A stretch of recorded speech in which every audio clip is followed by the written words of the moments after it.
బంధమంటూ ఎరుగని బాటసారికి అనుబంధమై వచ్చింది ఒక దేవత.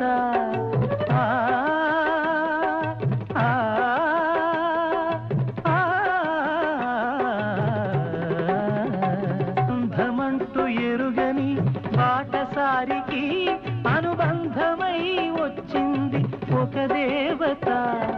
ఇంత చోటులోనే అంత మనసు ఉంచి, ఇంత చోటులోనే అంత మనసు ఉంచి నా సొంతమే అయ్యింది ప్రియురాలిగా.